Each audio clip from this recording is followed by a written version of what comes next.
Após 5 anos lutando contra um câncer terminal, a última chama de vida de Araku se extinguiu, e sua alma entrou no reino celestial. Tendo vivido 39 anos repletos de traição e sofrimento, o Deus do mundo se desculpou por ter lhe dado acidentalmente uma vida tão horrível. Para compensar seu erro, Deus lhe concederia uma segunda vida com um corpo saudável e prometeu realizar qualquer desejo seu. A única coisa que Araku sempre desejou foi renascer como um fazendeiro em uma área isolada. Querendo ajudá-lo em sua jornada, Deus lhe deu a ferramenta mais poderosa deste universo, a onipotente ferramenta agrícola. Com um único toque, sua chama brilhou intensamente mais uma vez, e Araku despertou no meio de uma floresta. Ao mover seu corpo pela primeira vez em anos, ele percebeu que aquilo era tudo o que sempre desejou. Com a onipotente ferramenta agrícola aparecendo em sua mão, ele começou a usar seu novo corpo para preparar a terra. Enquanto cultivava o solo, percebeu que nunca se sentia cansado ao usar a ferramenta. Ainda assim, precisava encontrar um local adequado para sua fazenda, então explorou toda a floresta até encontrar uma árvore gigante para chamar de lar. Não havia rios ou lagos em nenhum lugar da floresta, então, para saciar sua sede, Araku decidiu cavar um poço. Sua onipotente ferramenta agrícola se transformou em uma pá, permitindo-lhe cavar profundamente a terra até que uma poça de água começasse a se formar. Com uma fonte de água garantida, ele começou a limpar o terreno até encontrar uma árvore bloqueando sua área de cultivo. Usando o conhecimento de sua vida anterior, tentou cortá-lo estrategicamente, mas, com um único golpe de seu onipotente machado, a árvore caiu instantaneamente, forçando-o a correr para não ser esmagado. Agora que tinha sua primeira tora de carvalho, ele a transformou em 4 tábuas de carvalho com seu malho. Depois de converter todas as toras em tábuas com sua mesa de artesanato, o sol começou a se pôr, e ele entrou em pânico para tentar fazer fogo.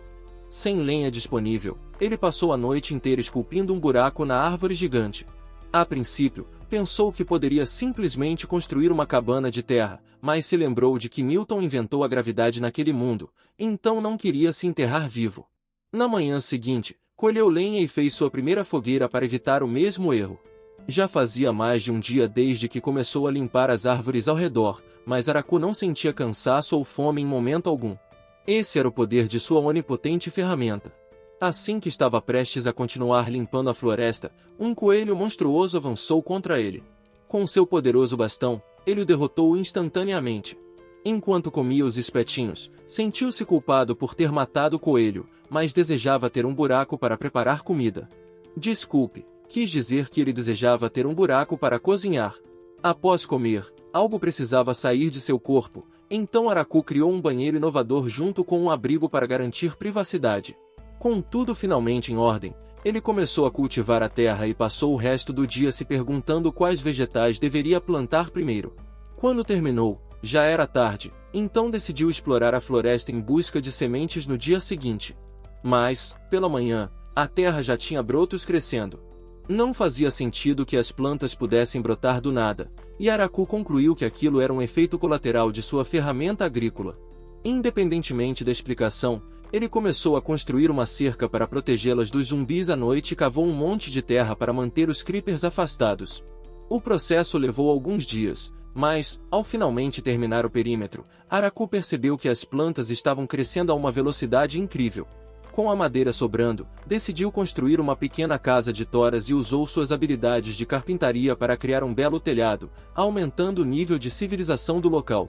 Após mais alguns dias expandindo sua fazenda, Araku encontrou alguns lobos gravemente feridos e tentou levá-los para dentro de casa.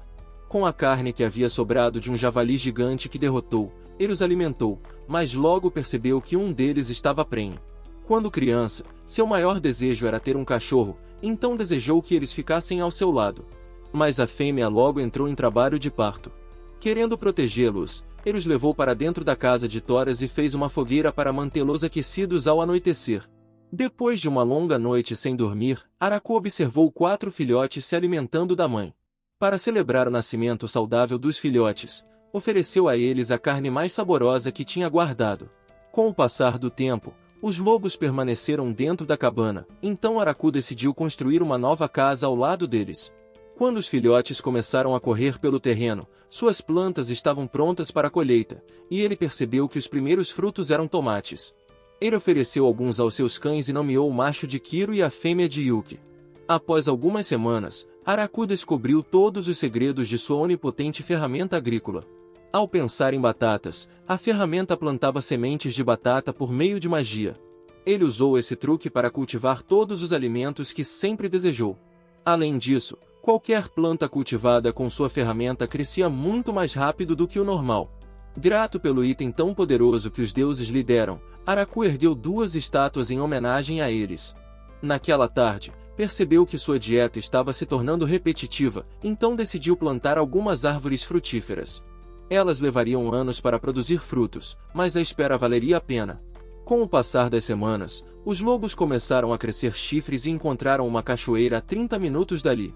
Criar um canal para facilitar o acesso à água fresca seria ideal, mas a distância que teria que cavar era grande demais, então ele decidiu focar na construção de sua base por enquanto.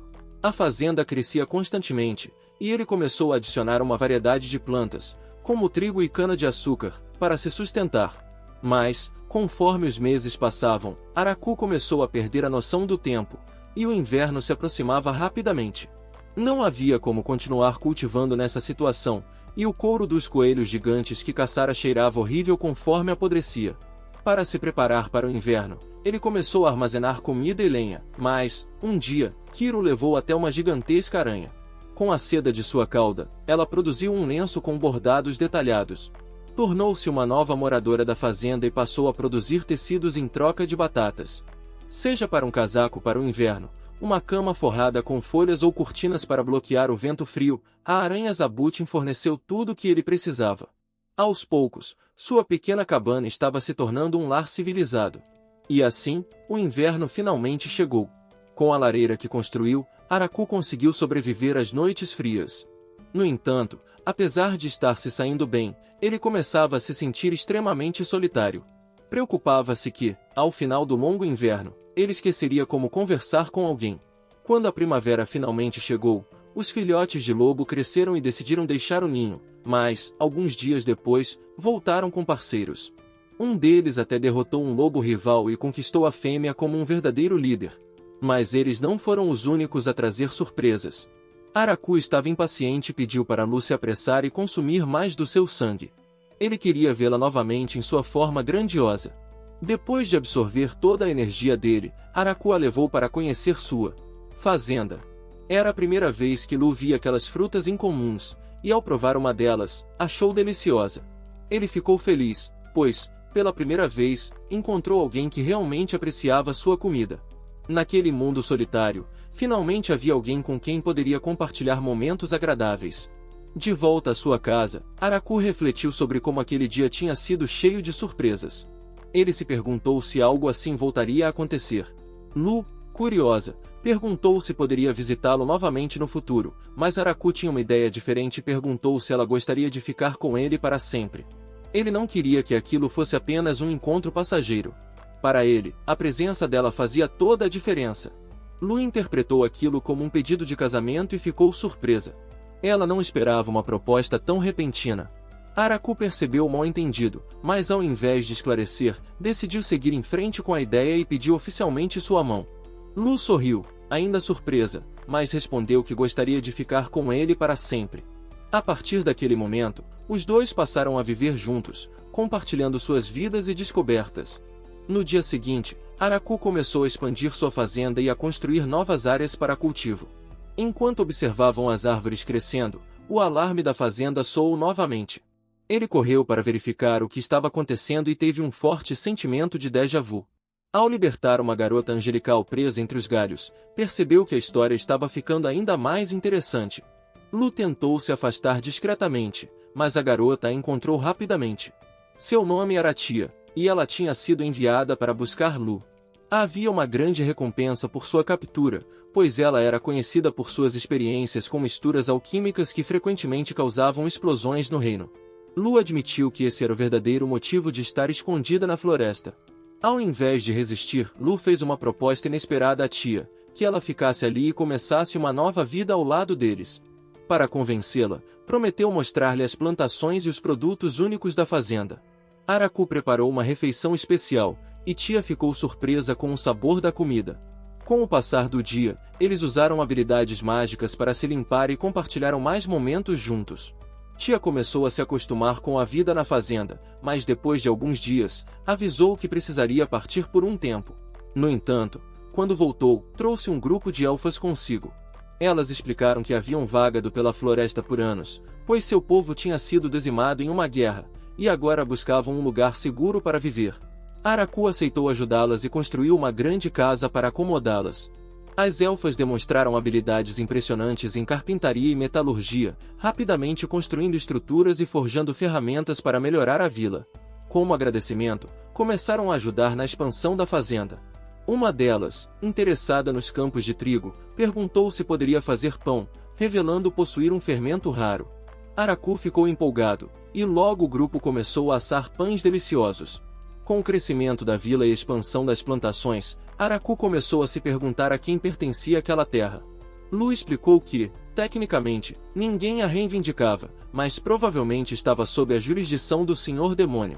No entanto, como Araku havia cultivado e transformado aquela região sozinho, agora era como se a terra pertencesse a ele. À medida que os dias passavam, Araku percebeu que precisava melhorar o sistema de irrigação da fazenda. Ele construiu um grande reservatório e canais de água para facilitar a distribuição da irrigação. Enquanto trabalhava, percebeu que o reservatório também estava atraindo peixes. Um dia, enquanto cozinhava um deles, as elfas ficaram preocupadas, pois aquele peixe vinha da perigosa Floresta da Morte. Ainda assim, Araku provou o prato e garantiu que estava delicioso. Com o tempo, a vila foi crescendo e se tornando um lugar próspero. Novos desafios e surpresas aguardavam Araku e seus amigos, mas uma coisa era certa, aquele lugar solitário agora era um verdadeiro lar. Ele decidiu começar a construir um arrozal com as elfas. Depois de horas preparando o solo, Araku liberou todas as comportas das garotas. Desculpe, quis dizer que ele liberou a comporta e pediu ajuda às elfas. Todas elas começaram a se molhar, e Leia não gostou do líquido viscoso. Juntas, todas se curvaram e plantaram os brotos de arroz. Alguns dias depois, todas as plantas estavam prontas para a colheita, e Araku as colocou para secar. Leia ficou impressionada por ele saber de tudo isso, mas Araku era grato por sempre ter assistido a uma idol de fazenda antes de morrer de câncer. Quando todas as plantas secaram, Araku usou sua ferramenta agrícola para criar um debulhador e mostrou a elas como colher o arroz. As garotas viram todo o trabalho que dava para preparar o arroz e se perguntaram se ele finalmente havia terminado, mas Araku revelou que ainda havia mais um passo. Ele se preparou para cozinhar o arroz e pediu para Lu usar sua magia para acender o fogo. Ela se preparou para liberar sua rajada suprema e queimar tudo até as cinzas, mas ele a mandou se acalmar, decepcionando-a ao reduzir tudo a uma pequena chama. Araku cozinhou o arroz até que finalmente estivesse pronto e o transformou em bolinhos para as garotas provarem. Lu decidiu dar a primeira mordida. As garotas acharam nojento e se arrependeram de ter feito todo aquele trabalho até então, mas Araku sabia que elas estavam mentindo. Quando todo o arroz acabou, ele decidiu expandir o arrozal, e todas as garotas começaram a limpar tudo. Depois de terminarem, Araku ficou impressionado ao ver como elas conseguiam se limpar com magia e desejou ter um banho para se lavar também. Como ele já havia construído um sistema de irrigação, decidiu construir um banheiro e mostrou às garotas seus planos de como projetar o encanamento. As garotas se perguntaram por que fariam tudo isso se poderiam simplesmente nadar no rio, mas Araku lembrou que no inverno elas congelariam. Além disso, ele realmente queria um banho para a saúde, e totalmente não para espiá-las. Sem nenhuma proteção de roteiro, as garotas começaram a construir uma fornalha para aquecer a água e criaram a maior banheira possível. Tudo estava indo bem, mas Araku se perguntou o que fariam com toda a água suja. Tia achou que os Slimes poderiam purificá-la, mas Araku ficou preocupado se eram aqueles monstros perigosos que destruíam aventureiros. Tia não fazia ideia do que ele estava falando, então voou para longe e trouxe alguns Slimes para ele. Araku colocou alguns na área de purificação da água e dentro do banheiro. E, assim, o problema do esgoto estava resolvido. Ele começou a pegar lenha para queimar, mas notou que uma delas tinha cogumelos crescendo. Ele sempre teve receio de cogumelos, pois poderiam ser venenosos, mas todas as garotas acharam seguro e queriam comer todos. Então, Araku começou a preparar toras para o cultivo de cogumelos. Ao pôr do sol, Araku finalmente terminou o banho e tentou explicá-lo para as garotas, mas elas queriam ver uma demonstração prática. Ele removeu sua proteção de enredo e começou a mostrar como se fazia, mas as garotas começaram a sentir um tipo diferente de líquido pingando, então todas removeram sua proteção também e decidiram se juntar a ele. Lu disse que era perfeitamente normal fazerem isso juntas, e Araku sentiu que o osso de sua espada estava ficando mais afiado e rígido. Na manhã seguinte, Araku viu todos os cogumelos comestíveis que cresceram, mas os cães haviam trazido mais elfas. Claro, todas eram fêmeas, mas quem reclamaria? Leia revelou que costumavam viver juntas, e ele ficou feliz em recebê-las. Leia sugeriu que ampliassem sua casa para que todos tivessem mais espaço e os incentivou a começar a fabricar crianças. Araku não entendeu por que estavam tão otimistas. Kiro percebeu que o harém de seu mestre estava crescendo e decidiu contar sua história. Antes de ter um mestre, ele nunca teve um nome. Desde que nasceu, vagava sozinho e nunca perdeu uma luta contra outro macho. Seu único desejo era continuar vivendo livremente, mas então conheceu aquela fêmea que o destruiu completamente. Depois de sua derrota total, começaram a viajar juntos, mas um dia a barriga dela começou a crescer. Ele queria protegê-la a todo custo, mas a paz não durou. Um urso gigante apareceu e estava prestes a aniquilá-los. Depois de serem gravemente feridos, o urso simplesmente foi embora. No entanto, eles não podiam mais caçar e acabaram chegando acidentalmente ao lugar mais perigoso da floresta, seu centro. Lá, viram um humano andando despreocupadamente, mas Kiro percebeu a ferramenta em suas mãos e sentiu um poder ilimitado vindo dela. Eles já haviam aceitado que suas vidas estavam prestes a acabar, mas o humano começou a cuidar deles. Kiro ficou impressionado ao ver que ele havia derrotado um javali do portão, um monstro incrivelmente forte. Depois que seus filhotes nasceram, decidiram que Araku seria seu mestre e passaram a desfrutar de toda a comida que ele preparava. Logo, seus filhos cresceram em uma grande família, e perceberam que o harém de Araku também estava aumentando. Mas ainda havia uma preocupação: seu mestre não havia descoberto que eles eram os lendários lobos infernais. Kiro achava que isso não importava. Ele estava grato por sua vida ter o levado a um destino tão bom. Algumas semanas depois, a nova casa grande foi concluída. Araku se lembrou de todo o trabalho de escavação e corte de madeira que teve para prepará-la. Mesmo sabendo que seria grande, nunca imaginou que ficaria tão bonita por dentro. As garotas mostraram o belo quarto que haviam criado para ele. Em frente ao seu quarto principal, havia um grande salão de jantar. Nos fundos, ficava a cozinha, e nas laterais, mais fogões para preparar grandes refeições. Finalmente, o porão era grande o suficiente para armazenar muita comida e lenha para o inverno. No segundo andar, as garotas viram seus quartos e ficaram felizes por finalmente terem seu próprio espaço. Mas Araku notou que um dos quartos tinha um cadeado gigante na porta. Interessante! Além das estátuas dos deuses, Araku criou algumas estátuas de cães para decorar a entrada de sua casa. Ele achou que tudo estava ficando muito bem organizado. Dentro da nova casa, Araku reuniu todos os ingredientes para uma nova receita. As garotas queriam saber o que ele ia cozinhar, e ele revelou que se tratava de um prato chamado curry. As garotas desejavam que não tivessem que provar outra de suas refeições horríveis e preferiam ser cozidas na panela no lugar da comida. Ele saiu para colher especiarias para o curry e as garotas perceberam que nunca tinham visto aquelas plantas antes. Esse era outro poder da ferramenta agrícola suprema de Araku.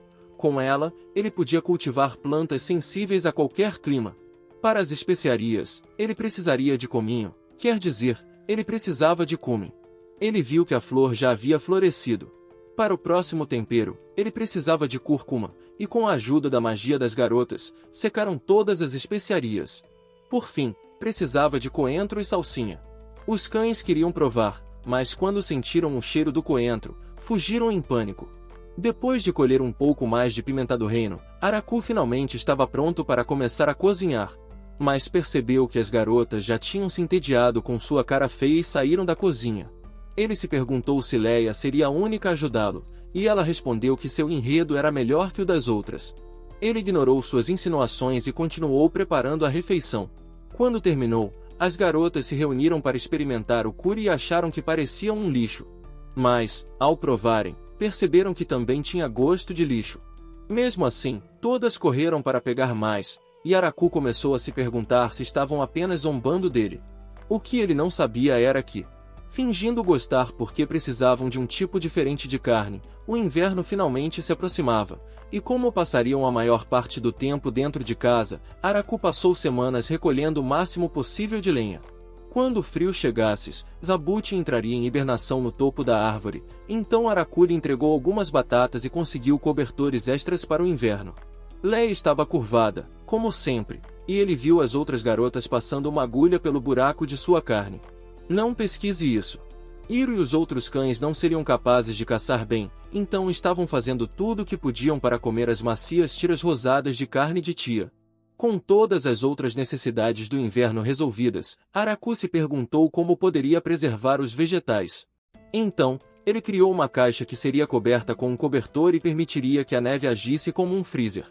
Mesmo com todas as suas táticas engenhosas, ele desejava poder usar magia, nem que fosse apenas uma vez. À noite, Lu tentava ensiná-lo a usar um feitiço de ignição e explicava que era natural ele não conseguir invocar um golem difícil na primeira tentativa. Ouvindo isso, ele achou incrível o fato de ela conseguir invocar vários golems de uma vez, mas Lu disse que sua magia era melhor do que a de tia.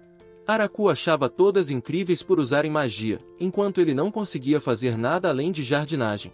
Mas Lu lhe disse que ele era o mais incrível ali. Sem ele, toda a vila desmoronaria, e ele era capaz de alimentá-los todos os dias por causa de seu esforço. Ela disse que só ele poderia fazer isso e sorriu para ele. A primeira geada do inverno chegou, e a neve começou a se acumular. Como estavam passando tanto tempo dentro de casa, Araku decidiu criar alguns jogos clássicos, como reversi e xadrez.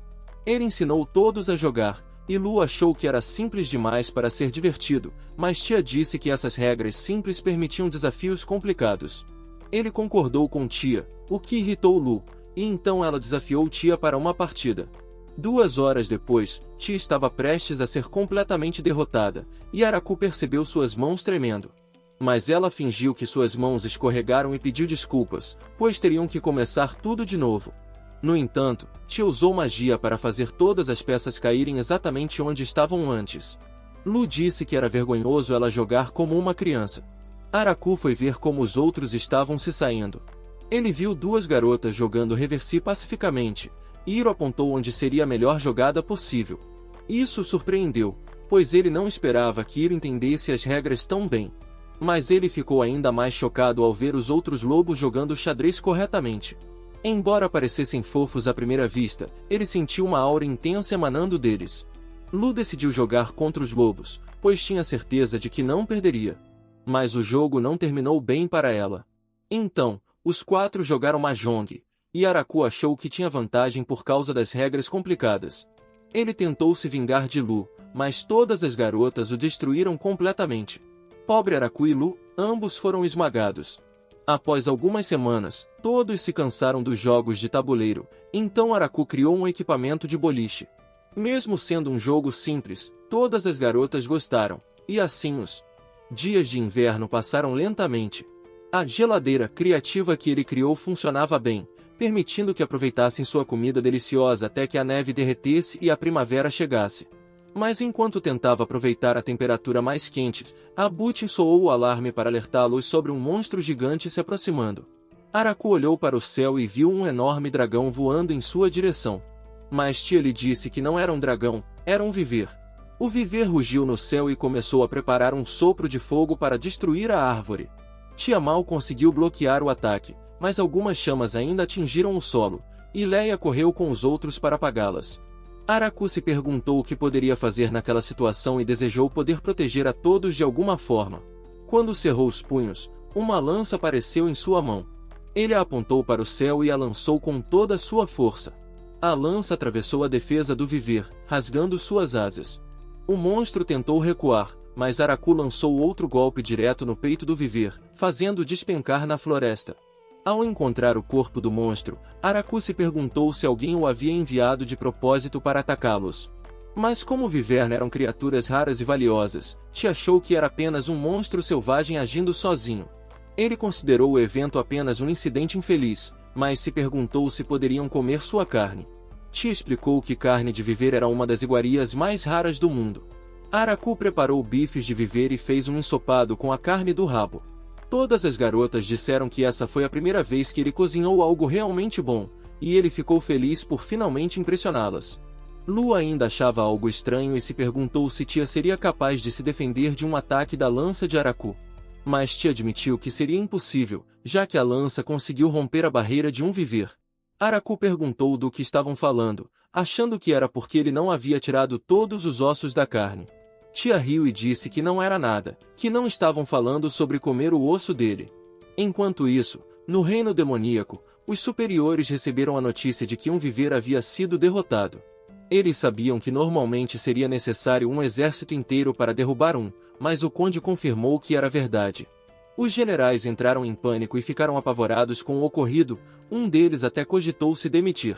No covil de Drein, ao sul, Guti testemunhou o ataque com seus próprios olhos e pensou que a lança de Araku poderia perfurar até mesmo o rei dos dragões se tentasse atacá-lo.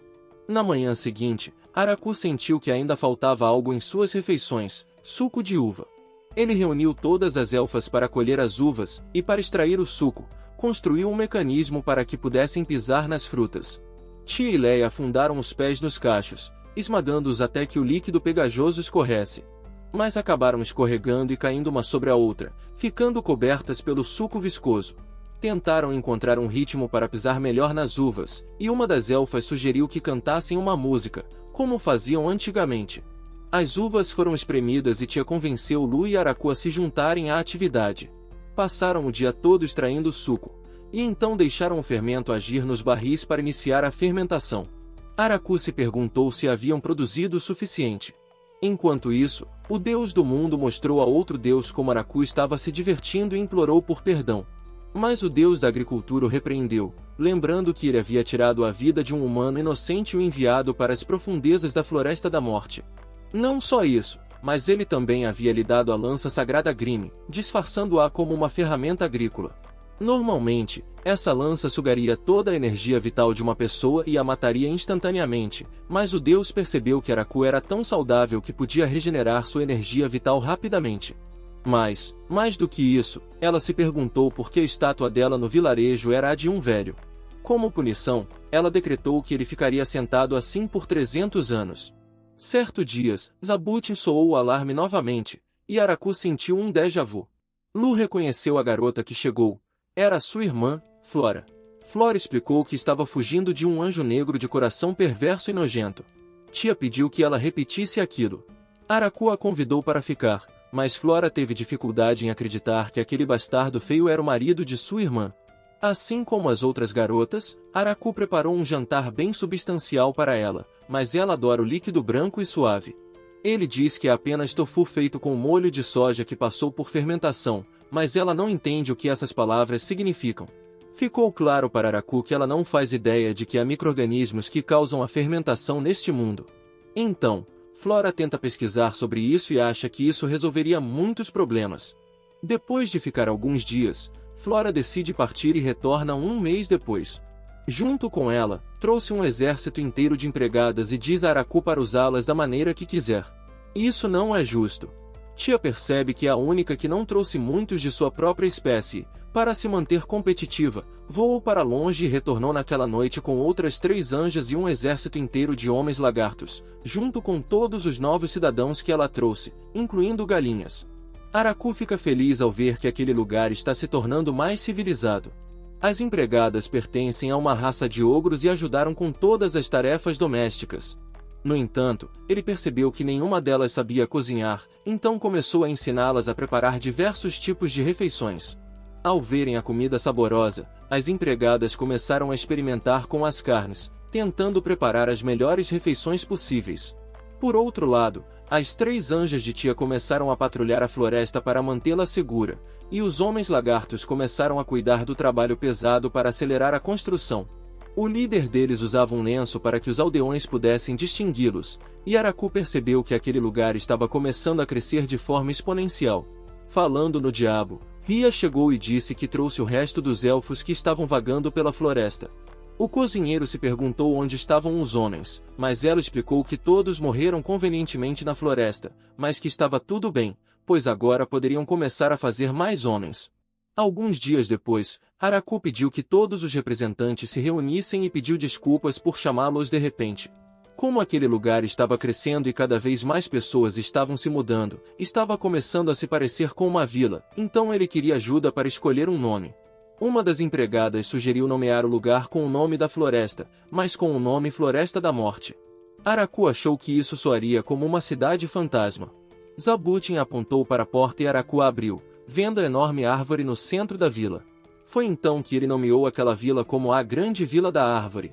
Naquela noite, todos os cidadãos comemoraram o nome de sua vila e fizeram uma festa, abrindo o primeiro barril. Todas as meninas cantaram a palavra prefeito e Luli disse que ele era o único para esse trabalho. Aquela noite foi o começo de uma nova vida para eles como cidadãos da Grande Vila da Árvore e todos se divertiram bebendo suco de uva. PG estava bêbada e pediu para que ele se sentasse ao lado dela. Ela perguntou por que ele estava sentado sozinho, e ele lhe disse que estava tão feliz que parecia um sonho, mas que não era um sonho. Tia lhe disse que eles viveriam juntos assim para o resto de suas vidas. Ela pediu que ele fizesse um brinde à nova vila deles, e Lu também quis um brinde. Araku se perguntou quantos anos se passaram desde que encontrou a felicidade e pensou que daria uma chance como prefeito. Quando o verão chegou, o número de moradores havia aumentado novamente. Eventualmente, um representante do reino demoníaco apareceu e se apresentou como Bezel, oferecendo a Araku uma garrafa junto com uma mensagem do Senhor Demônio. Ele queria discutir o status do assentamento, então Araku se perguntou se estavam tentando fazê-lo pagar impostos ou expulsá-lo. Pensou em pedir conselho a Lu ou Tia, mas Lu piscou para ele, dizendo para lidar com isso sozinho. Araku reuniu coragem e informou o mensageiro que pagaria impostos com prazer, dizendo que pagaria apenas 10%. Ouvir essas palavras chocou Bezel, e Araku se perguntou se havia cometido um erro, mas Bezel aceitou as condições dele e redigiu o acordo em um pedaço de papel. O magnata dos negócios fez questão de que ele pagasse impostos apenas sobre as colheitas, mas mesmo assim ele se preocupava por ter sido agressivo nas negociações, então enviou Bezel para casa com um presente. Ele se perguntou se havia feito tudo certo, e Lu pensou que ele tinha feito um trabalho incrível, pois agora teriam proteção sob o exército do Senhor Demônio. Tia concordou, mas achou que 10% era muito baixo, pois os assentamentos normalmente pagam de 50% a 60% de impostos, e como eles viriam apenas uma vez por ano para coletar impostos, poderiam mentir sobre a quantidade de produção. Assim, Araku fez um milagre de um acordo. Dentro do castelo do Senhor Demônio, os generais estavam chocados por a Grande Vila da Árvore ter se submetido tão facilmente, mas estavam desconfiados de que houvesse algum motivo oculto. Bezel reconheceu essa possibilidade, mas não teve escolha, pois o Anjo da Aniquilação, junto com a Princesa Vampira, estavam bem ao lado do prefeito. Mas isso não era tudo, havia um exército de elfos altos, uma manada de lobos infernais e até mesmo o trio de anjos assassinos patrulhando a vila. Bezel tremia de medo, sabendo que nunca poderia recusar as duras negociações deles. Ele investigou o presente deles e viu as maçãs dentro. Então, um dos soldados tentou verificar se estavam envenenadas, mas Bezel notou outra estranheza no presente. O pano era feito de uma grande aranha-demônio, um monstro tão poderoso que levou os antigos senhores demônios a um impasse. Brandon decidiu que já tinha tido o suficiente e pediu demissão. Na manhã seguinte, o governante de todos os dragões, Dri, se apresentou a Araku e veio com seu conde para apresentar um presente. Araku viu a espada cara dentro, mas achou que ela parecia um pouco violenta. Mesmo assim, agradeceu ao homem e perguntou o que os trouxe até ali. O homem explicou que o covil de Dri estava diretamente ao sul da vila deles, então consideravam-se vizinhos e vieram fazer uma saudação formal. Araku quis convidá-los para o jantar, então Dri se transformou em sua forma humana e se apresentou novamente. À noite, ele desfrutou do suco de uva PG que haviam criado e pediu mais. O assistente dele disse que deveria ir embora antes que se tornassem um incômodo para a vila de Araku. Depois que saíram com os presentes que Araku havia preparado para eles, ele percebeu que teriam muitos visitantes, então no dia seguinte começou a construir uma casa de hóspedes para os visitantes em potencial. Além disso, ele não queria que os anjos espantassem os visitantes, e sempre que Zabutin os alertava sobre um visitante, todos os homens lagartos estavam prontos para partir para a batalha. Ainda estava longe de ser uma recepção adequada, então ele criou um novo sinal para os visitantes usando um sino e criou uma festa de boas-vindas composta por Tia e Lu. Mas a chefe das empregadas não aceitou isso, pois a vida dele poderia estar em perigo caso os visitantes fossem mal intencionados. Então, adicionaram vários elfos altos e homens lagartos para protegê-lo. Para os visitantes que passassem a noite, Araku pediu a Flora para vigiá-los, já que ela poderia ficar várias noites sem dormir. Assim que todos os preparativos foram feitos, um novo grupo de visitantes chegou da Vila Uivante. Eles queriam estabelecer relações comerciais, então Lu decidiu cuidar disso e recebê-los em sua vila. Ela perguntou se aquele era todo o grupo, e o líder deles afirmou que sim. Depois de ouvir isso, Lu lhe disse que trataria os outros como inimigos, e os homens que estavam se atrasando na floresta começaram a gritar. O líder se desculpou, dizendo que alguns estavam se atrasando, e Lu lhe disse que era perigoso ter pessoas separadas, então eles deveriam se comportar enquanto estivessem ali. Depois que os convidados passaram o dia na casa de hóspedes, Lu trancou a porta deles à noite, e Araku se perguntou por que estavam tratando-os como prisioneiros. Tia perguntou se ele ainda não havia percebido que todo visitante sempre trazia um tipo de presente, exceto eles. Isso, junto com as tropas que estavam na floresta, foi a razão para a hospitalidade reduzida. Não servindo suco de uva PG para eles, a governanta diz que essa é a diferença no tratamento para os convidados que trouxeram as espadas e os que não trouxeram. Ele gostaria que, pelo menos, dessem mais comida a eles, mas a governanta lhe lança um olhar gelado enquanto todos comiam. Tia e Lu dizem para ele deixar de lado sua simpatia, pois essas pessoas alegam ter vindo em negociações importantes, mas até agora não discutiram nada. Mesmo assim, todos estavam contra oferecer-lhes qualquer vinho, mas Araku ainda forçou que colocassem vinho na mesa enquanto tentava iniciar uma conversa com eles. Araku descobriu que eles eram de uma vila que vivia de caça ou mineração, então, naturalmente, precisavam negociar com os vizinhos, mas com o recente conflito que impediu o comércio, eles vieram à grande Vila da Árvore para abrir negociações comerciais. Um deles ficou feliz por não estarem mais escondidos, pois não teriam conseguido aproveitar essa refeição. Tia, astuta, pergunta por que estavam escondidos, e o homem responde que, caso algo ruim acontecesse, alguém precisaria correr de volta e avisar o restante da vila. Ao ver como ela extraiu informações daquele homem com tanta habilidade, Araku queria extrair algo da trama dela.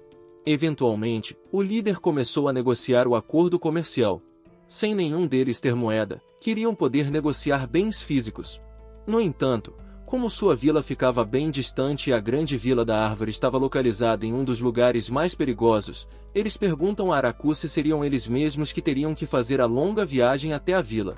Araku considera mandar Kiro e os outros lobos trazerem os bens em uma carreta e concorda, perguntando o que eles trouxeram para negociar naquele dia.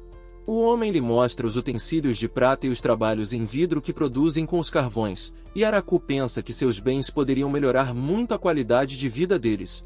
Em troca, querem negociar por alimentos, então Araku concorda de bom grado.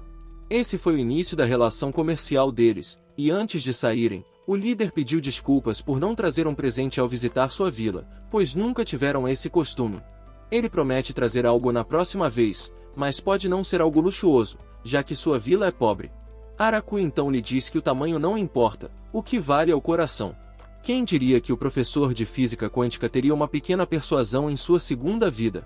Logo, chegou o primeiro dia de comércio com a Vila Uivante e as meninas disseram a Araku para ficar para trás, já que tia seria sua representante. Drein concordou em levar todos até lá em troca de um barril de suco de uva. Com o tempo, Drein começou a frequentar a vila regularmente por causa do suco de uva e sempre trazia tesouros com ele, o que deixou Araku feliz em sempre vê-lo. Ele agradeceu pelo suco de uva e seguiu em frente. Alguns dias depois, tia voltou e disse a Araku que haviam conseguido negociar tudo. No começo, os cidadãos estavam hesitantes, pois nunca haviam visto aquela comida antes, então ela decidiu oferecer algumas amostras gratuitas, e logo todos adoraram. Eles até venderam o vinho que estava reservado para Drein, e Araku prometeu dar ainda mais suco de uva a ele naquela noite. Tia revelou que o prefeito perguntou se alguns moradores poderiam vir morar na grande Vila da Árvore. No total, eram 20 moradores, todos mulheres jovens. Como isso era conveniente, Araku percebe que a vila não terá futuro, pois Drein é na verdade um homem que não desenvolverá enredo com nenhuma delas. Ele concorda relutantemente, mas com a condição de que tragam pelo menos 2 homens jovens. Na semana seguinte, As garotas bestas se apresentaram e disseram estar mentalmente preparadas para serem usadas como Araku achar necessário, desde que ele não as abandonasse. Araku lhe disse que ele era de Alabama, então ela não precisava se preocupar, já que não eram parentes, e garantiu que cuidaria delas. Perguntou a elas se trouxeram os jovens, e viu os 3 homens jovens. Não era o que esperava, mas rezou para que eles salvassem a vila no futuro. Após um tempo vivendo com os novos moradores, Araku percebe que todos conseguem usar magia, até mesmo os pequenos slimes. Ele tenta não se preocupar com o impossível e se concentra na agricultura, mas um terremoto sacode o solo, e uma das anjas vem informar que uma víbora sanguinária e um urso agarrador estão lutando. Ela o avisa de que isso pode começar a afetar a vila, mas enquanto ela o leva para o local da batalha, ele se pergunta como eles irão gostar. Ele vê o tamanho gigante deles e pede que ela o leve até lá o mais rápido possível. Ela o apressa, e com um único golpe, ele elimina ambos. Todas as anjas assassinas ficam surpresas ao ver que ele conseguiu eliminar essas feras lendárias com um único golpe. Em casa, ele começa a cozinhar a carne usando o suco de uva PG, e as meninas ficam arrasadas por seu suco de uva ter sido desperdiçado. Quanto à víbora, ele a frita e pensa que tem o sabor de frango frito. Ele percebe que falta algo e vai à noite perguntar a Flora sobre seus estudos de fermentação. Ela lhe diz que não fez progresso e teve que reconstruir a cabana 3 vezes. Araku não faz ideia de como isso é possível, mas ela promete que vai manter os explosivos ao mínimo. As galinhas finalmente botaram ovos, então ele começa a bater os ovos, adiciona sal e vinagre, e com um pouco de óleo, cria maionese. Justo então, um grupo de anões aparece, liderado por um homem chamado Donovan.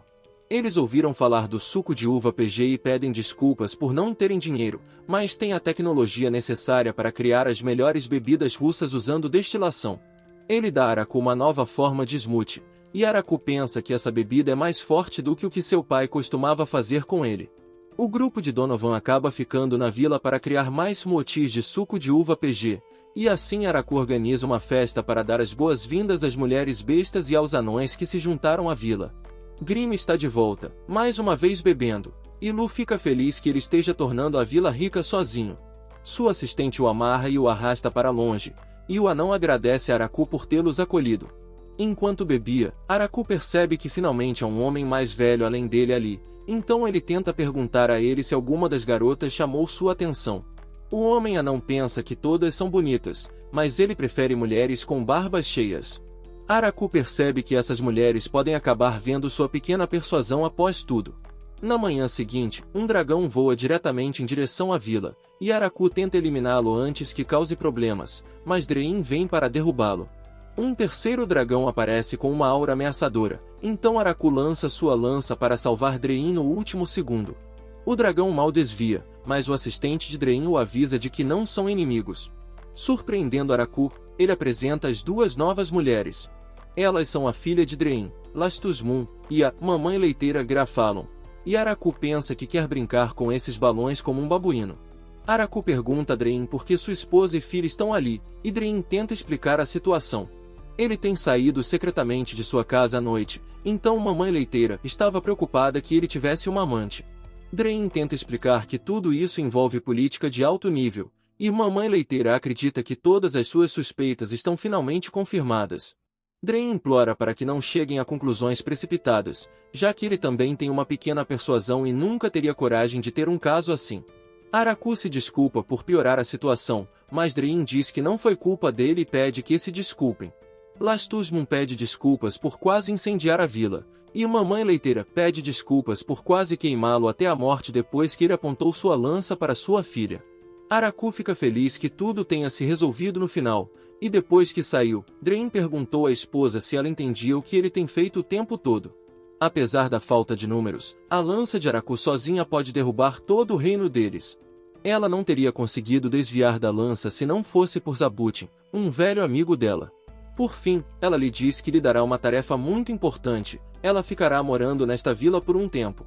Não podem ignorar esse tipo de poder, então espera que ela, pelo menos, se certifique de que esse poder nunca será usado contra eles.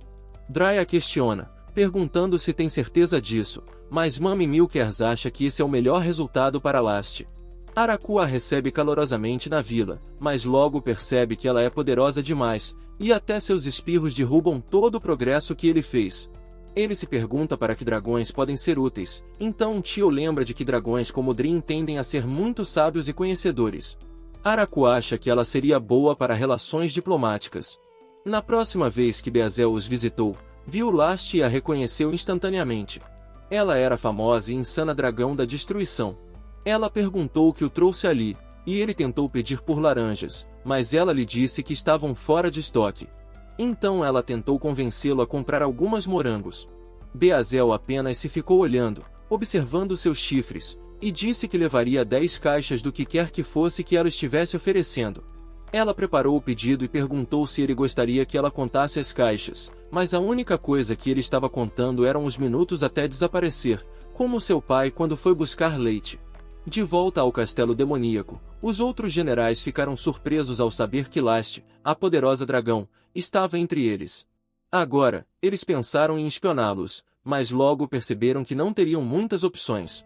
Beazel planeja usar seu plano secreto dentro de sua casa. Sua filha, Florum, entra na sala e ele lhe diz que ela viverá entre eles e investigará a força militar deles. Ela lhe diz que certamente terá sucesso e se teletransporta para a vila. Na entrada, Last se apresenta, mas Florum já sabe o quão poderosa ela é. Ao caminhar pela vila, Florum percebe que há várias espécies diferentes, Lizarmen, ogros, Beasmen e até anões dentro da sede deles. Ela nota que a princesa vampira mora lá e que o anjo da aniquilação está liderando o trio dos anjos da execução. Eles até têm elfos altos, aqueles que sequestram homens para caçar entre eles.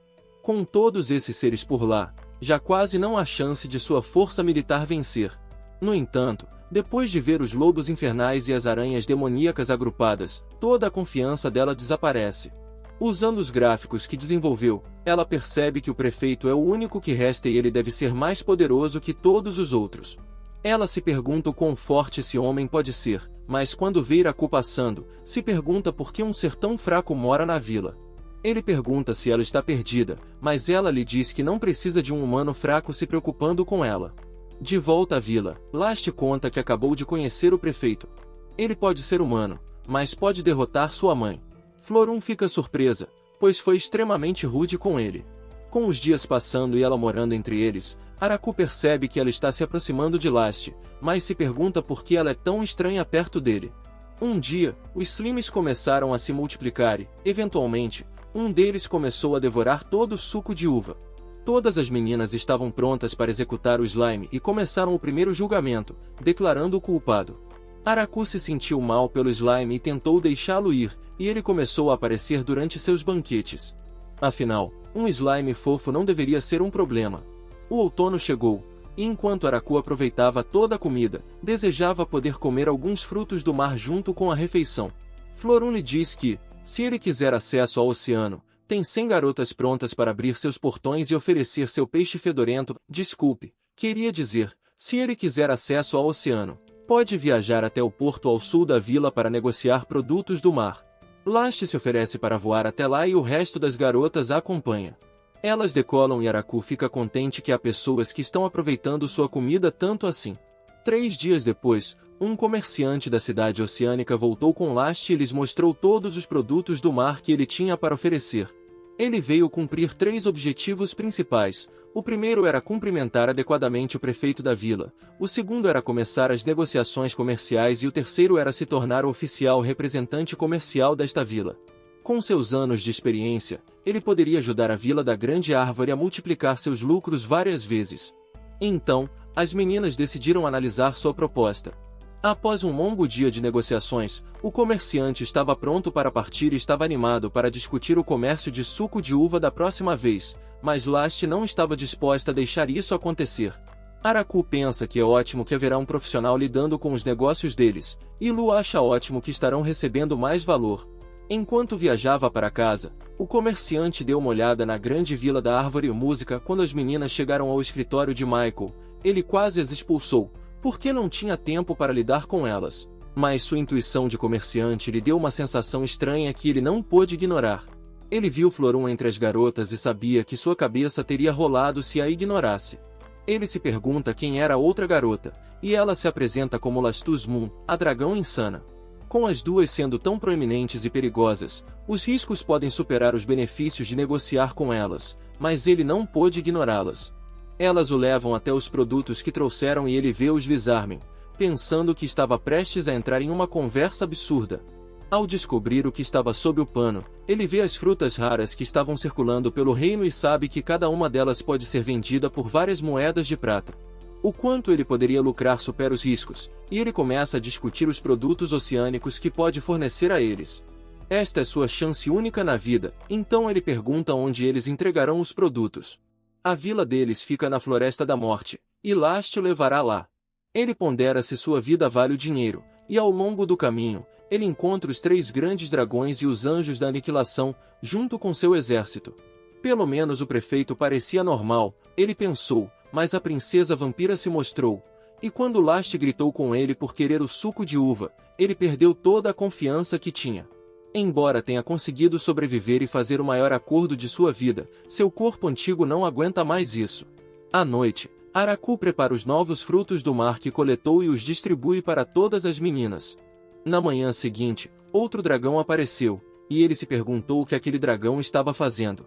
Ele lançou uma bola de fogo bem fundo na floresta, sinalizando que queria lutar com Araku.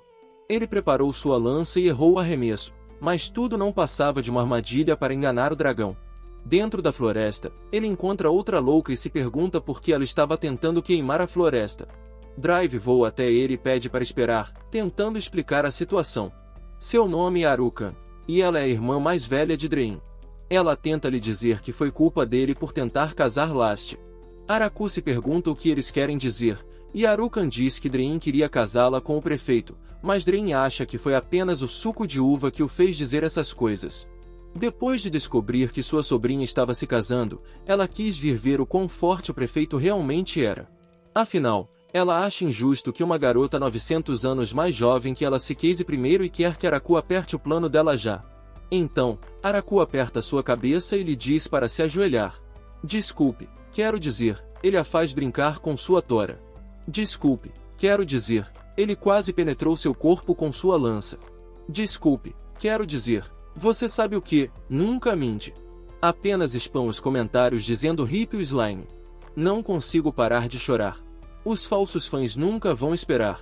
Enquanto comiam o bom jantar que ele preparou, Arukan queria jogar o jogo de Mahjong, mas queria apostar algo nele. Sem bens físicos para apostar, Araku se perguntou se eles apenas jogariam algum Mahjong de remoção de trama, e todos ficaram animados para jogar seu jogo. Depois de algumas rodadas de remoção de armadura de trama, Araku se viu em uma situação muito desconfortável. Com seu conhecimento supremo, o lendário pensava que esse jogo seria fácil o tempo todo, mas já estava na sua última peça de roupa. A única explicação para essa situação é que eles estavam trapaceando ao reescrever as peças, mas ele pensava que estava apenas sendo um mau perdedor. Finalmente, sua chance de derrotar todos chegou, mas mesmo que ele tivesse puxado a pior peça possível, não importava. Ele não seria paralisado pelo medo contra dragões e faria qualquer coisa para garantir que ninguém visse sua persuasão. Aplausos, obrigado. Música sensacional. Diesel informa aos outros generais que o antigo dragão Akurin também se reuniu na Vila da Grande Árvore. O tamanho do Senhor Demônio e pergunta a Bezel uma pergunta importante. Ele pergunta o que deve fazer sobre sua filha, que tem estado de mau humor o dia inteiro. O general pensa que ele precisa mobilizar o exército imediatamente, mas Randon já entregou seu aviso prévio de 2 semanas. Depois de atacar a Vila da Grande Árvore, Akurin se tornou professora. Ela era muito habilidosa em tudo o que fazia, mas reclamava de fazer até as menores coisas por causa de sua preguiça. Araku começou a forçá-la a cavar buracos e preenchê-los novamente, e depois de entediá-la até a morte, ela decidiu que se tornar professora era a única coisa que poderia fazer. No dia seguinte, 3 garotas Lamia muito atraentes imploraram para que Araku as salvasse. Umas morras delas na floresta haviam sido invadidas pelos netos de Kiro, o que as fez fugir de suas casas. Como haviam viajado tanto para implorar por sua ajuda, Florhun disse a Araku para tentar ajudar. Então, no final, elas trocaram preciosas gemas Lamia em troca de suas colheitas e prometeram proteger suas casas no futuro. Finalmente, Araku queria pedir mais uma coisa. Sendo Beta simpático, ele pediu para que colocassem armadura de trama se algum dia o visitassem. Com sua grande força, elas começaram a carregar bens comerciais em troca da semente de Araku. Desculpe, quis dizer colheitas, pois elas crescem a partir das sementes. De volta ao castelo demoníaco, 3 garotas se reuniram sob a filha do Senhor Demônio e imploraram para que ela salvasse Florham da Vila da Grande Árvore. Em seu escritório, Bezel se teleportou para encontrar com sua filha e perguntou se ela estava bem. Ela lhe disse para ir direto ao ponto, pois não tinha tempo, e ele revelou que a princesa estava reunindo tropas para invadir a Vila da Grande Árvore. Eles haviam começado a desconfiar de seus relatórios, acreditando que nenhuma vila poderia ser tão poderosa, e até mesmo o Senhor Demônio não ousaria parar sua filha. O dia da invasão seria amanhã, com o recrutamento de 300 tropas, e ele esperava que ela encontrasse uma maneira de espantá-los antes de atacarem a vila. Florham pensou sobre quem poderiam usar para assustá-los, porque se fosse apenas Lashti e Akurin, acabariam destruindo todo o reino. Mas ela achava que tinha uma ideia. Na manhã seguinte, uma grande explosão destruiu árvores na floresta e os soldados imploraram às garotas para terem misericórdia deles. Ficaram surpresos, pois iriam receber 10 caixas de maçãs por mal fazerem nada na vila. Florham apresentou as 3 garotas do reino demoníaco, dizendo que elas queriam trabalhar até a morte, mas logo corrigiu-se, dizendo que estavam ali para trabalhar como se suas vidas dependessem disso. Ele se perguntou por que pareciam ter perdido toda a vontade de viver, mas Florham o tranquilizou, dizendo que elas estavam apenas emo. A líder delas se apresentou como Yuri e Florham explicou que não era necessário tratá-la com muito cuidado, podendo usá-la da forma que quisesse, mas ele já estava cansado de garotas querendo ser usadas à sua maneira, então deixou Florham mostrar-lhes o local. Após ele sair, Florham disse às garotas que perdoaria suas transgressões se começassem a trabalhar duro e mantivessem suas identidades em segredo. Isso significava que Yuri não receberia mais tratamento especial, e ela achava que ficaria bem com essa nova vida. Depois de mostrar-lhes a vila, as garotas jantaram felizes por não precisarem mais se preocupar com política naquele lugar. Araku estava feliz em ver que elas se adaptaram tão rapidamente, e Lu foi ver as novas garotas, mas notou que o tamanho de Lu não tinha mudado. Ela percebeu que sua magia de transformação não estava funcionando o dia todo, mas achou que era apenas um sinal de que estava doente. Depois de brincar com as crianças bestas por semanas, Yuri teve que sair da vila antes que seu pai ficasse preocupado, então se despediu das outras garotas antes de partir. Dentro do castelo, o Senhor Demônio confrontou Bezel e disse que sua filha estava diferente desde que voltou da vila. Ela não estava mais sendo inútil e estava constantemente ocupada desde seu retorno. Bezel disse a ele que ela provavelmente estava se interessando por diplomacia e política. Ao ouvir essas palavras, o Senhor Demônio percebeu que ela talvez tivesse encontrado um homem e pensou que destruiria toda a nação até encontrá-lo. Um pouco depois que Yuri partiu, começaram os preparativos para o inverno, e Araku ficou chocado ao ver a colheita incrível que tiveram. Lashti perguntou se poderia pegar um pouco da comida extra para seus pais, e Akurin quis compartilhar um pouco com seus pais também. Seu pai era o dragão imperador que vivia no norte, e sua mãe era o dragão furacão que morava no sul. Araku achou esses nomes extremamente intimidador, então quis compartilhar algo de comida com eles primeiro. Lashti deu comida a Drimon a caminho da cidade de Shishodo e deixou algumas colheitas para negociação. Aparentemente, havia um monstro gigante causando problemas para os pescadores, então Lashti decidiu cuidar disso. Ela pensou que definitivamente era o tipo de fruto do mar que Araku estava procurando. Enquanto isso, Akurin se dirigiu ao norte, em seu retorno, trouxe ainda mais elfos. Claro, todos eram fêmeas. Por que estou surpreso com isso?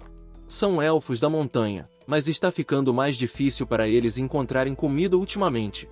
Araku se perguntou o que fazer, e a líder deles entendeu se ele não pudesse ajudá-los, já que eram estranhos, mas o mestre RIS lhe disse que ele estava apenas tentando pensar onde eles dormirão naquela noite. Ele prometeu que nunca desistiria deles, e a líder dos elfos agradeceu, dizendo que dormiria na cama dele, se ele quisesse, mas o Beta disse que isso não seria necessário. Esse homem desbloqueia espécies de mulheres como se fossem Pokémon em seu Pokédex. Naquela noite, Araku decidiu construir uma casa de banhos para homens para que nenhuma garota visse sua persuasão. No entanto, Florham pegou os 3 mosqueteiros espreitando em torno da nova casa de banhos e disseram que queriam lavar suas costas, mas Florham disse a eles que seus peitos não eram grandes o suficiente. No entanto, ela percebeu que faria mais sentido, já que eram tão planos quanto uma tábua de passar roupa. Eventualmente, o outono começou a desaparecer e o inverno se aproximava. Em um desses dias, Araku viu que Lu estava de cama e se perguntou por que ela não estava se sentindo bem. Ela lhe disse que não era nada sério, pois poderia ser só o clima, e que um pouco de náusea e febre não era grande coisa. Senna se perguntou se Lu estava desejando alimentos ácidos recentemente, e após ouvir isso, Lu percebeu que realmente estava querendo tomates e frutas azedas. Senna lhe contou que uma pessoa da Vila Uivante passou por algo semelhante, então Araku perguntou o que aconteceu com ela. Ela lhe contou que acabaram parabenizando-a por ter um bebê. Quando o inverno chegou ao fim, Araku começou a acordar assim que o sol nascia para começar a se alongar. Isso se tornou sua rotina matinal, e ele evitava acordar muito cedo, pois as empregadas insistiam em acordá-lo antes.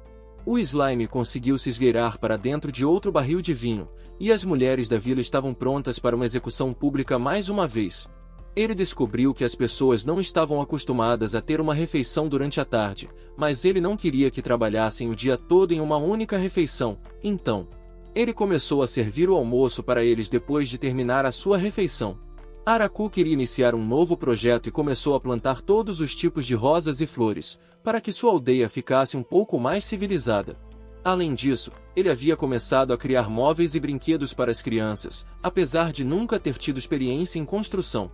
Com o tempo, ele começou a fazer espadas, para que os aldeões tivessem uma boa forma de exercício, e queria continuar praticando e respirar tão pesadamente que o osso de sua espada se transformou em madeira por causa dos 2 escudos gordos dela. Pare! Procure ajuda! Araku sentiu que sua espada de madeira também estava estranha, então decidiu ir praticar sozinho. Ele tentou lançar algumas adagas, mas a elfa sombria apareceu para lhe mostrar como se faz. No entanto, ele sabia que essas pequenas persuasões não poderiam se comparar à sua grande lança. A elfa sombria disse que queria sentir a outra lança penetrando-a, mas Araku sabia que ele estava usando essa lança apenas para compensar algo. Após um longo dia de trabalho agrícola, ele tomou um banho sozinho e tentou relaxar à noite, mas sempre sentia uma presença pairando sobre ele. Todas as garotas estavam espionando-o como se fosse uma missão impossível, mas a única coisa que ele achava impossível era perder a virgindade. Ele gritou por ajuda para descobrir as localizações delas, e, embora ficasse feliz por ter pessoas vigiando, ele garantiria que aquelas portas secretas estivessem fechadas no dia seguinte. Na manhã seguinte, Senna veio avisar-lhe que havia um homem estranho na aldeia, perto da grande árvore. Ele viu o homem curvado e se perguntou como ele tinha conseguido passar por todos os anjos e até mesmo por Zabud. Lucy reconheceu o homem como progenitor e o levou até a casa de hóspedes. Ele parabenizou-a por ter um bebê natural, pois isso era uma das ocorrências mais raras para os vampiros naquele mundo. Araku achou tudo isso ótimo, mas ainda não entendia por que estava tão pronto para ser perfurado com uma lança mais cedo. O progenitor afirmou que foi atraído pelas estátuas, sendo um dos poucos seres que viveram mais de 4.000 anos e lembrava de ter encontrado Deus pouco antes de nascer, mas não se lembrava de sua aparência exata, pois continuava apagando suas memórias para viver tanto tempo. Viver perto de tal obra-prima o satisfaria, mas Araku disse que não poderia dar-lhe a estátua, pois isso esmagaria seu espírito. Em vez disso, ofereceu-se para esculpir outra estátua para ele, e o homem estava pronto para ser perfurado novamente. Antes de partir, perguntou a Araku quanto custaria essa estátua, mas Araku respondeu que Deus não era algo que ele pudesse vender. O progenitor prometeu encontrar uma forma de compensá-lo. Dentro da grande catedral, os padres o receberam de volta após sua partida de 50 anos e o progenitor colocou a estátua na melhor parte do templo. Como Araku recusou o pagamento, ele enviou o piano mais caro da sua nação como presente. As garotas acharam que aprender a tocar piano impressionaria o deus delas, mas, depois de abrirem o piano, perceberam que nenhuma delas conseguia lidar com a pressão de quebrar algo tão caro. Elas imploraram para Araku conseguir um piano antigo para que pudessem praticar. Após algumas negociações com Michael, ele conseguiu um piano novo para as garotas. Todos na aldeia começaram a praticar juntos, mas Araku já não tinha mais esperança de dormir à noite. A grande colheita anual chegou, e, depois de trabalhar a manhã toda, Lu convidou Araku para almoçar. Ela percebeu o quanto ele estava trabalhando e lhe deu um cubo de gelo para melhorar a bebida, pedindo para ele não se sobrecarregar. Ele disse que ficaria bem, mas se perguntou se ela estava bem para andar por aí. Ela o tranquilizou dizendo que todas as garotas a incentivaram a se exercitar para ter um corpo forte quando fosse dar à luz. Mesmo depois de tanto tempo, Araku não acreditava que ela estivesse grávida. Durante o jantar, todas as garotas se perguntaram quanto pesaria o bebê e todas desejavam poder ajudar Lu de alguma forma. Ela disse que estava tudo ótimo, mas se incomodava por não poder beber suco de uva. Zabudin estava pronto para a festa de chá de bebê. Dentro do escritório do prefeito, o trio de anjos informou que o moral da aldeia estava diminuindo, e todos estavam prestes a ceder. Para salvá-los, pediram a Araku para vender todos os seus smoothies de suco de uva. O único desejo delas era fazer Lu se sentir mais confortável, mas, embora Araku achasse isso admirável, ele pensava que vender todo o suco seria um erro. Ele as incentivou a continuar esperando, porque o sabor ficaria melhor depois de envelhecer um pouco. Os demônios ficaram empolgados ao saber que ficaria melhor, mas os anões não. Eles se perguntaram por que ninguém queria mais seus smoothies, e Donovan prometeu que não soltaria mais a substância cremosa branca neles. Araku explicou a situação, e Donovan ficou feliz em saber que sua crema especial não era a razão pela qual as pessoas pararam de gostar do álcool. Araku tranquilizou dizendo que seu suco estava ótimo, mas se perguntou o que seria essa crema secreta. O anão disse que era segredo, mas se Araku realmente quisesse saber, poderiam jogar um jogo chamado Biscoitos Salgados. Araku pensou que seria melhor não saber. Semanas de paz continuaram passando pela aldeia, mas Araku só estava preocupado com sua esposa. Estava quase na hora de ela dar à luz, e ele percebeu a flor em cima da mesa. Era um presente de tia e das outras anjas, uma das flores mais raras que estava florescendo em uma montanha de gelo. A líder das Elfas Sombras veio oferecer a ela um remédio secreto da Montanha das Elfas. Era o melhor remédio que já havia sido produzido, e esperava que Lu pudesse usá-lo quando precisasse. A líder das lobas ofereceu comida que caçaram, e os filhos de Zabudin queriam dar-lhe roupas de bebê e oferecer-lhe pudim. Leia lhe deu uma coroa de flores, e até o preguiçoso Arukin se ofereceu para descascar maçãs para ela. Flor entrou para dar à irmã sopa de miso de tomate e tofu, e Araku ficou feliz por ela finalmente ter feito miso depois de todo esse tempo. O líder dos lagartos pediu desculpas por não saber como ajudar, já que nascem de ovos, mas ofereceu seu sangue para ajudar o bebê a crescer forte. Após receber todos os presentes, Araku notou um malho de madeira, e Lu lhe disse que Donovan o havia criado porque seria útil em breve. Depois que ela terminou de falar, Lu sentiu uma sensação estranha em sua barriga e percebeu que devia ser hora. Todas as empregadas correram com toalhas para se preparar para o parto, e Araku se sentiu impotente enquanto esperava na outra sala, sabendo que nada poderia fazer. Ele olhou para a grande árvore e entrou na pequena caverna que havia feito. As duas luas brilharam intensamente naquela noite, lembrando-lhe de sua primeira noite ali, quando as observou sozinho. Ele havia desejado viver afastado de todos, em completa solidão, mas agora, com todos ali, ele tinha certeza de que aquela era a vida que ele queria. O tempo passou rápido, e ele sentiu que não tinha memórias do que aconteceu depois daquela noite. Ele caminhou em um transe até a Lu e olhou para seu filho. Ela lhe pediu para vir segurá-lo, então Araku tentou cuidadosamente pegá-lo em seu peito. Ao segurá-lo e ver seu sorriso, tudo se tornou real para ele. Ele realmente se tornará um pai. Em seu mundo original, ele sofria de uma doença, então sua única esperança era que seu filho nunca experimentasse aquela dor. Ele disse ao filho para crescer forte por ele, mas Lu segurou sua mão e disse que iriam criá-lo para ser forte. Eles decidiram dar ao filho o nome de Alfred, e, embora ele fosse meio vampiro, parecia um humano normal. Esse era o lugar onde ele começou sozinho e ficou feliz por todos terem se juntado a ele e continuado a apoiá-lo ao longo do tempo. Lembrando de todos os presentes que trouxeram para ele, ele queria encontrar uma maneira de agradecê-los pela bondade, então reuniu todos os líderes da aldeia. Eles se perguntaram por que estavam ali, e Araku então mostrou a medalha de recompensa que ele havia criado para eles. Essa era sua maneira de agradecer a todas as pessoas que estiveram ali para construir a aldeia. Ian percebeu que isso era incrivelmente semelhante ao dinheiro. Araku explica que sua esperança é, eventualmente, desenvolver uma moeda para a vila. No momento, toda a comida colhida é entregue a ele, e ele precisa ser responsável pela distribuição para todos. Isso também resolveria o problema da parcialidade das pessoas em relação a certos frutos, criando um valor para eles baseado em uma moeda. Araku queria começar oferecendo esses vouchers como um presente, que poderiam ser trocados por qualquer coisa, a cada morador da vila. Ele entregou uma medalha a cada um e deu 30 moedas para as famílias de Kiro e Zabutin. Além disso, ele fez todas as moedas à mão para garantir que nenhuma fosse falsificada. Cada um reagiu de maneira diferente. Os anões queriam suco de uva, outros queriam móveis, e os anjos os trocaram por armas caras. Eventualmente, as pessoas começaram a pedir móveis em troca de sua moeda, mas o valor ainda era vago. Para as crianças, decidiram alugar o prefeito por um dia. Pouco tempo depois de tudo começar a se acalmar, finalmente chegou a hora do grande festival para celebrar o nascimento do filho dele. Todas as garotas estavam finalmente bebendo suco pela primeira vez em meses. Donovan e os outros anões trouxeram um grande barril, dizendo que era o barril especial de suco, criado ao combinar todas as suas coisinhas brancas dos jogos de biscoitos salgados que tinham jogado. Lu percebeu que isso devia ser para o que o martelo servia, então, com os dois segurando, abriram o barril.